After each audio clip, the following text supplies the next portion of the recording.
Hello there. Here for the show? What show's on right now? The Legend of Josiah Blackwater today. Local favorite so far. Can I buy a ticket, please?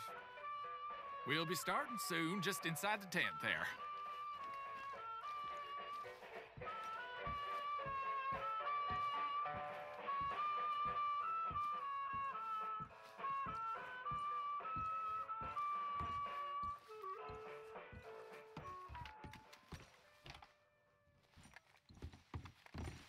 Welcome, one and all, to the remarkable example of modern entertainment at its finest. Now, most of you young'uns, I'm sure, know about our great national hero and pioneer, Josiah Blackwater. Him that gave the town of Blackwater its nomenclature. You see, only about 100 years ago, weren't nothing here but big old forest, ferocious beasts, surly savages, arid deserts, and unconquered mountains. The West, well, the whole West was untamed. Your mama probably told you bedtime stories about Josiah's many adventures, but I'm gonna tell you a story you ain't likely to have heard about his possum hat. Now, Josiah Blackwater was born in the year of our Lord 1782 in a log cabin just west of Ansburg. He was a special boy. His pa gave him his first rifle when he was 3 years old. Boy, he took to it right away. He exclaimed, "There's a whole mess of critters out there in them woods that aim to eat us, so I'm gonna consume them first." Yes, sir. He really took to killing all manner of things.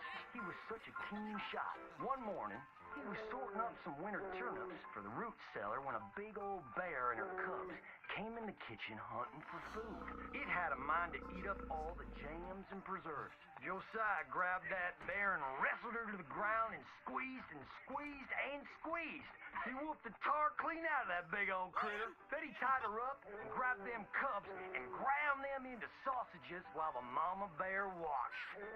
That's fine eating. His mom and pa knew right then he was cut out to be the finest wild frontiersman that ever drew breath. But first, they wanted him to get some book learning. After only 3 days of attending school, Josiah beat the living daylights out of the class bully and announced to his daddy that he was tired of ciphering and mathematics on account it's only good for adding up the number of critters or Indians you can kill. So he ran away from home and headed west. Now, these lands were occupied by savages then, and when Josiah Blackwater came scouting through, he recognized it to be a land of splendor, wasted on those that couldn't appreciate it on account of worshiping false idols.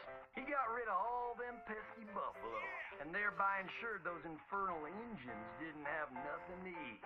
Of course, that got them mightily riled up, so he had to slaughter all of them too.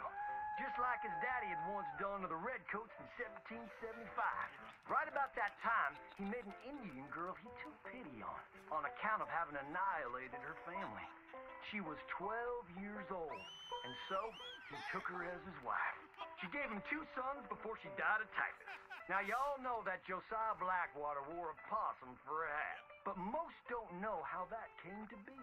Well, one day, old Josiah was riding a couple of alligators down the Lanahatchee River, riding, standing up, and shooting eagles right out of the sky, when he sees a big old mountain lion about to eat a possum. Josiah grabbed that mountain lion by the tail and wrestled it till it was plumb dead.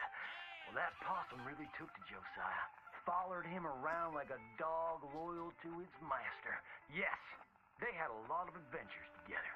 Now, Josiah never cried a day in his life, but he pert near did on the day that possum passed, for they were mighty fine friends. So he skinned it and made it into a hat. Back in them days, a possum skin was as good as money, but he never parted with that hat, not even for $10. Once he founded the town of Blackwater, he sent word for settlers to come. It was the last stop in the west before San Francisco. He met a girl by the name of Rufina Helsby at a barn dance one night, took her as his wife, and settled down. Built himself a cattle empire and had 14 young'uns. But Josiah Blackwater wasn't the home-loving kind, and he grew mighty restless. One day on the courthouse steps, he announced, "You may all go to hell, and I will go to Saint Denis." And so he did. enjoyed French pursuits of strumpets and wanton gluttony, which is where he came upon the idea of running for Congress. He wore that possum hat every day as a congressman, as a reminder of where he come from, saying, I may live in barbaric splendor, but I always remember, keep your friends close and your gun closer, because you don't know when you might have to shoot them.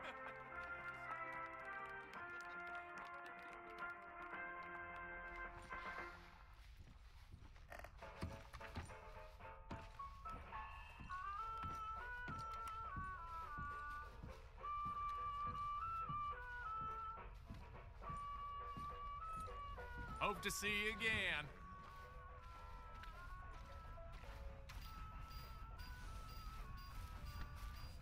Let's go, boy.